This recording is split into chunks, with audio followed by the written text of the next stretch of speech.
আমি রিজওয়ানা। ঠিকানা প্রকাশে অনিচ্ছুক। তারপরে তিনি তার ঠিকানা শেয়ার করেছেন। তারপরে তিনি বলছেন, এই ঘটনাটি রাতে আমার মামা আম্মু চাচাতো ভাইয়ের কাছ থেকে শুনেছি। ঘটনার যাওয়ার আগে বাড়িটির একটা ছোট্ট বিবরণ দেই। আমার নানির বাড়ি পুরান ঢাকায় কোন একটা এলাকায়, 100 বছরের পুরনো বাড়ি, অথবা জমিদার বাড়ির মতো বলা যায়। যুদ্ধের আগে আমার আম্মুর দাদা কোনো এক পাকিস্তানির কাছ থেকে বাড়িটি কিনে নিয়েছিলেন। আম্মুর দাদা তখনকার সময়ের উচ্চ পদস্থ কর্মকর্তা ছিলেন রাজনৈতিকভাবে। যাই হোক, বাড়িটি এখন পর্যন্ত অনেক বিশাল আকারে অক্ষত আছে। একেবারে ঢাকাইয়া একটা খানদান বলতে পারেন। এক সময় আরো সুন্দর ছিল এই বাড়িটা। এই বাড়ির ইতিহাসের ঘটনা শুনতে শুনতেই আমাদের বড় হওয়া। তবে আম্মুরা জয়েন্ট ফ্যামিলির হওয়ার কারণে বাড়ির কিছু কিছু জায়গায় অল্প কিছু ভাগাভাগির বিষয় চলে আসে। এতে কয়েক জায়গাতে দেয়াল তুলে দেয়া হয়েছে। জমিদার বাড়িগুলোতে যেমন কয়েকটি অলি গলি দিয়ে ঢুকে বাড়িতে ঢোকা লাগে, যেমন চারিদিক দিয়ে বিভিন্ন সিঁড়ি উঠে যায়, সেরকমই বেশ কয়েকটা সিঁড়ি আছে এই বাড়িতে। গলি দিয়ে ঢুকতেই প্রথম সিঁড়িটা দিয়ে উঠে গেলে আমার আম্মুর মেজো চাচার বাড়িতে যাওয়া যায়। এরপরে আরেকটু সামনে গেলে, ডানে গেলে দুপাশে সিঁড়ি আছে, আরেকটু সামনে আরেকটা সোজা বরাবর সিঁড়ি। ডানের সিঁড়ি আমার নানুর বাসায় যায়, অর্থাৎ আমার আম্মুদের বাসায়। আর বামের সিঁড়িটা নতুন করা হয়েছে, সেটা আমার আম্মুর মেজো চাচার মেয়ে মানে আমার খালার বাসায় যায়। সোজা সিঁড়িটা আম্মুর ফুপুর বাসায় যায়। এই যে এতগুলো সিঁড়ি আর বাসা, এই সিঁড়ির এক ধাঁধা রয়েছে। এক একটা ঘটনা কিছু রহস্যময়, কিছু অলৌকিক, কিছু উল্টো পাল্টা, কিছু প্রকাশ্য, আবার কিছু ভয়ঙ্কর। বাড়ির বর্ণনা দিতে গেলে একটা উপন্যাস লেখা যাবে। ঘটনাগুলোর জন্য একটা বিবরণ দেয়া দরকার ছিল। যাই হোক, কথা না বাড়িয়ে ঘটনায় যাওয়া যাক। ফ্যামিলি অনেকগুলো, তবে এক গলিতেই সবার বাসা একসাথে এপাশ ওপাশ করা। মানে এক জায়গা থেকে ডাক দিলে অন্য বাসায় শুনতে পাবে এরকম। আমার মামার নাম নাভিদ, আম্মুর মেজো চাচাতো ভাই। ওনার বড় বোন মানে সিঁড়ির বাসাটাতে থাকে তারা। খালামণি যে বাসাটায় আছেন সেখানে আগে মাঠ আর বাগান ছিল, তারপর বাসা বানানো হয়। প্রথমত কেউ সেখানে বাসা নিতে চায়নি, কারণ মাঠের দেয়ালটার পরেই একটা পুকুর ছিল বিশাল, যেটা ভালো ছিল না যতদূর আমি জানি। সেই পুকুরে অনেকেই অনেক কিছু দেখেছে, তাই মুরব্বীদের নিষেধ ছিল এই বাগানের উপর বাসা বানাতে পারবে না কেউ। তবে বাসা করা হয়েছে। খালামণিরা সেই বাসার দোতলায় ওঠে। খালামণির বেডরুম থেকে পুকুরটা আরো স্পষ্ট দেখা যায়। রুমে জানালার পাশে বিরাট আম গাছ। রাতে সাধারণত এই জানালা বন্ধ রাখা হয়। এবার মামার মতো করে ঘটনাটি বলছি। বড় আপি প্রায়ই শ্বশুর বাড়ি যেয়ে থাকতো। মাঝে মাঝে বাসা খালি থাকলে আমি একাই এসে ঘুমাতাম এখানে। সেদিন অনেক রাত করে আপুর বাসায় আসছিলাম, 12টা থেকে 1টা বাজে। আপু ছিল শ্বশুর বাড়িতে। আমি বাসায় এসে খাওয়া দাওয়া করে ভাবলাম আজ এখানে ঘুমিয়ে যাই। এমনিতেও আপু নেই আজকে। বেডরুমে আর গেলাম না। টিভি ছেড়ে ড্রয়িং রুমে ফ্লোরে বিছানা করে মুভি দেখতে দেখতে ঘুমাবো আজকে। তবে সিগারেট খাওয়ার জন্য আমি সোফায় বসি জানালার পাশে। অনেকক্ষণ পর সিগারেট শেষ করে সোফাতেই শুয়ে পড়ি। টেলিভিশনের দিকে তাকাতে তাকাতে হঠাৎই চোখ লেগে যায় আমার। চোখ খুলি আমি, কেমন যেন একটু অস্বস্তিকর মনে হচ্ছিল। ভাবলাম বিছানা যেহেতু বিছিয়েই ফেলেছি, তাহলে নিচে গিয়ে শুয়ে পড়ি। আমি ঘুমের মাঝে কখন অন্য পাশ হয়ে শুয়ে পড়েছিলাম আমার খেয়াল নেই। আমি যে পাশ ফিরেছিলাম, অর্থাৎ আমার পেছনে নিচে বিছিয়েছিলাম বিছানাটা, আর টেলিভিশন তখনও চলছিল। এরকম অস্বস্তিকর যখন মনে হচ্ছিল, আমি বিছানার পাশে ফেরার জন্য একটু নড়ে চড়ে কাত হয়ে যেই অল্প মাথা ঘোরালাম, তখন হঠাৎ যা দেখলাম সেটা দেখে আমার মনে হচ্ছিল আমার গায়ের সব পশম দাঁড়িয়ে গেছে। আমি পুরোটা আর ফিরতে পারলাম না। যতটুকু ফিরেছি ততটুকুতেই দেখার চেষ্টা করলাম। দেখলাম কারো পা দেখা যাচ্ছে কালো অবয়বের মতো, স্পষ্ট না পুরোপুরি, তবে মনে হচ্ছে বিছানার বাইরে তার পা চলে গিয়েছে। হয়তো পরেশগার মুরব্বীদের মতো অনেকটা জুব্বা টাইপের কিছু একটা পরা সেই ছায়ামূর্তি।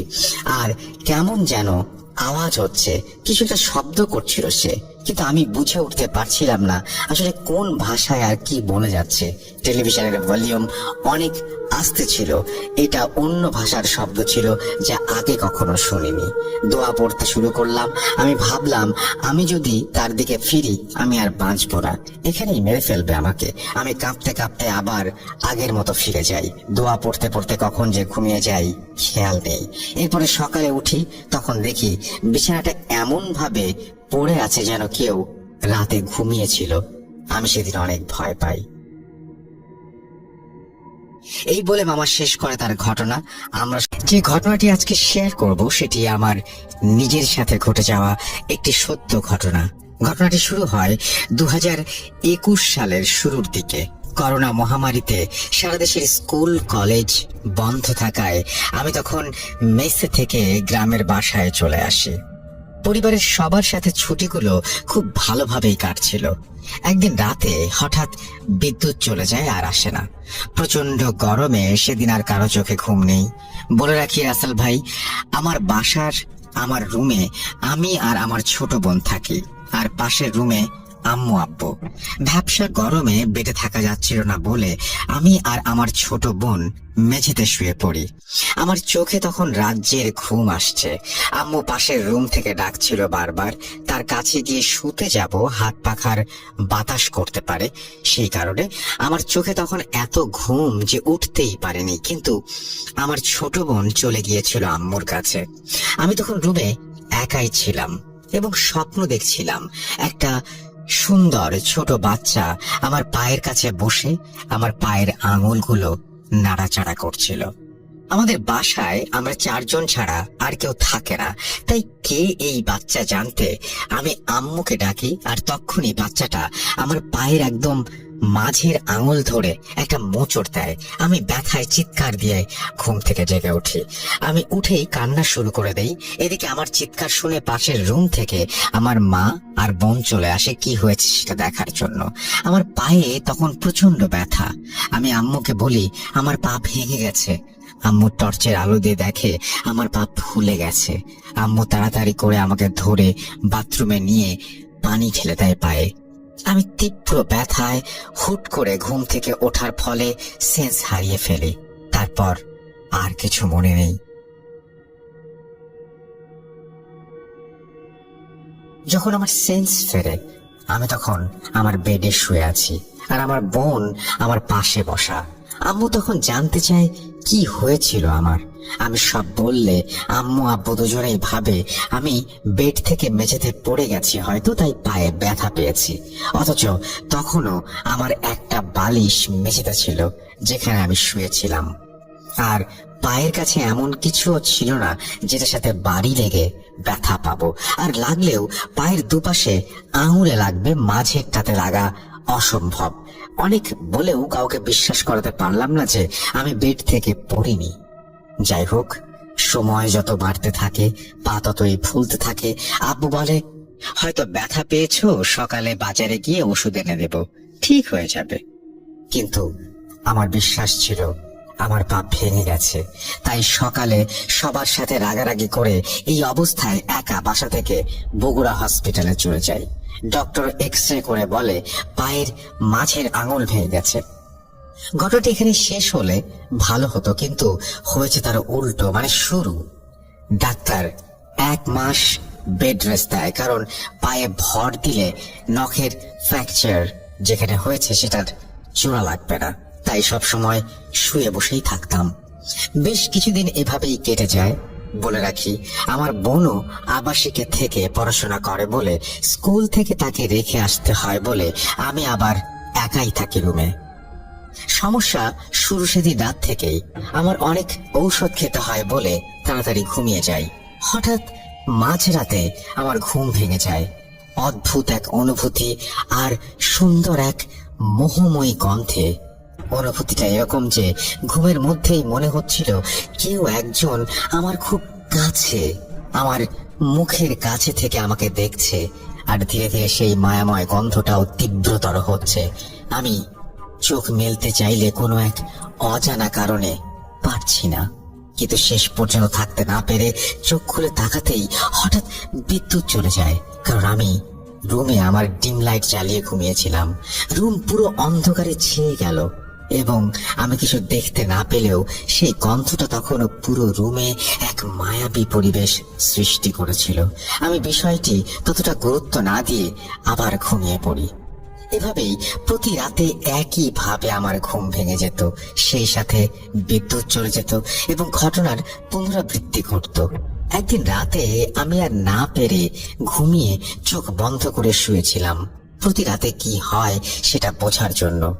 হঠাৎ বুঝতে পারি একটা দমকা শীতল হাওয়া আমার মাথার ওপর দিয়ে আমার পায়ের কাছে গিয়ে থেমে গেল। আর সেই চেনা সুন্দর গন্ধ, মনে হয় যেন পৃথিবীর সব সুগন্ধি ফুল একসাথে মিশে এক মোহময় মায়াবী গন্ধে পরিণত হয়েছে। আর উপলব্ধি করতে পারি কে একজন আমার খুব কাছে থেকে এক দৃষ্টিতে আমার দিকে তাকিয়ে আছে। আর এক মুহূর্ত দেরি না করে আমি চোখ খুলে ফেলি এবং সাথে সাথে বিদ্যুৎ চলে যায়। জানালা খোলা থাকার কারণে বাইরে চাদরে হালকা আলো রুমে ঢুকছিল। সেই আবছা আলো আমি যা দেখতে পাই সেটি আমার জীবনে দেখা সবচেয়ে ভয়ঙ্কর মুহূর্ত ছিল। আমি দেখতে পাই একটি মানুষের আকৃতির অবয়ব আমার পায়ের পাশে বসে আছে এবং আমার দিকে তাকিয়ে আছে। এটা দেখে আমি চিৎকার দিতে যাব, তখনই ফিল করি আমার গলা দিয়ে কোনো আওয়াজ বের হচ্ছে না এবং পুরো শরীর অসাড় হয়ে গেছে। ভয়ে আমার জান বের হয়ে যাওয়ার উপক্রম। মনে মনে যত দোয়া দরুদ জানা আছে সব একসাথে পড়তে শুরু করলাম আর ভাবলাম আজ আমার জীবনের শেষ দিন। এসব আকাশ পাতাল ভাবনার মাঝে সে অবয়বটা এবার সুমধুর এক পুরুষ কণ্ঠে আমার নাম ধরে ডেকে বলল, ভয় পেও না, আমি কোনো ক্ষতি করব না।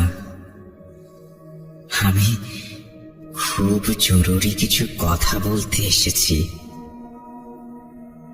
আমি সব বলবো যদি তুমি স্বাভাবিকভাবে আমার সাথে কথা বলো। আমার তখন ভয় অনেকটাই কমে এসেছে এবং তখনই আমি তাকে বললাম, কে আপনি? আমার কাছে কেন এসেছেন? আর কি বা চান আমার কাছ থেকে?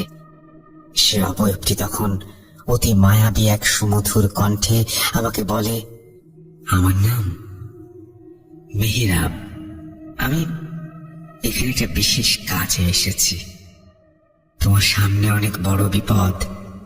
আমাকে একজন তান্ত্রিক এখানে পাঠিয়েছে তোমার রুমের মেঝের নিচে কিছু তাবিজ রাখতে, কারণ তোমার উপর খুব খারাপ ভাবে কালজত করা হচ্ছে। আমি তার নাম বা ঠিকানা বলতে পারবো না, তবে তোমাদের পরিবারের এই অবস্থার পেছনে দায়ী এই কালো জাদু। বলে রাখি, আমার বাবার কোনো ছেলে সন্তান নেই। আমরা দুই বোনের মধ্যে আমি বড়। আমার মায়ের হঠাৎ সিঁড়ি থেকে পড়ে হাত ভাঙে, আমার বাবা হঠাৎ ক্যান্সার ধরা পড়ে। এইসব নানান পারিবারিক সমস্যা নিয়ে দিন কাটছিল আমাদের। মেহরাবের কথায় বুঝতে পারলাম এসব হচ্ছে কালো জাদুর প্রভাব। সে আরো বলল, আমি এখানে তোমার ক্ষতি করতে এসেছিলাম, কিন্তু তোমাকে দেখে আমার ভালো লেগে যায়, তাই তোমার কোনো ক্ষতি করতে পারিনি। এই জন্য প্রতি রাতে আমি তোমাকে দেখতে আসি, আর তুমি জেগে গেলে চলে যাই। আমি তোমাকে সাহায্য করতে পারি, কিন্তু শর্ত হলো এসব তুমি কাউকে বলতে পারবে না। যদি বলো তাহলে তার ক্ষতি হবে। আমি কাল আবার আসবো বলে সে চলে যায় এবং সঙ্গে সঙ্গে বিদ্যুৎ চলে আসে। আমি সব আকাশ পাতাল চিন্তা করি এবং সেই রাতে ঘুমোতে পারি না। সারাদিন এসব ভেবেই চলে যায় এবং রাতে আমি ঘুমিয়ে যাই। প্রতি রাতের মতো সেদিনও সে এসেছিল এবং অনেক কথার পর আমাদের ভালো একটি বন্ধুত্ব তৈরি হয় এবং আমি তাকে দেখার অনেক আবদার করি। প্রথমে সে রাজি না হলেও পরে রাজি হয়ে যায় এবং আমাকে বলে খোলা আকাশের চাঁদের আলোয় যেতে। আমি উঠে ভয়ে ভয়ে বাইরে চলে যাই এবং দেখতে পাই কিছু দূরে অন্ধকারে একটা ছায়া দাঁড়িয়ে আছে। কিছু সময় সে আমার সামনে চলে আসে এবং আমি আমার জীবনে দেখা সবচেয়ে সুন্দর, সুদর্শন, মায়াবী এবং সুঠাম একজন পুরুষকে দেখতে পাই। সে এত সুন্দর ছিল যে এক কথায় এক দেখায় যে কারো ভালো লেগে যাবে। আমারও ঠিক তাই হয়েছিল। চোখ সরাতে পারছিলাম না। এভাবেই কতক্ষণ কেটে গেল। সে আমাকে বলে ওঠে, আমার দিকে বেশিক্ষণ তাকিও না, আজ চলে যাই, তুমি রুমে যাও। এই বলে সে চলে যায়। এভাবেই সে রোজ আমার সাথে দেখা করতে আসতো। আমি কোনো এক অজানা মোহ মায়াতে আটকে গিয়েছিলাম। সে আমাকে অনেক জায়গায় ঘুরতে নিয়ে যেত, অনেক কিছু খেতে দিত, অনেক উপহার দিত। এক কথায় আমার এতটা কেয়ার করতো যে আমি তাকে ছাড়া কিছুই বুঝতাম না।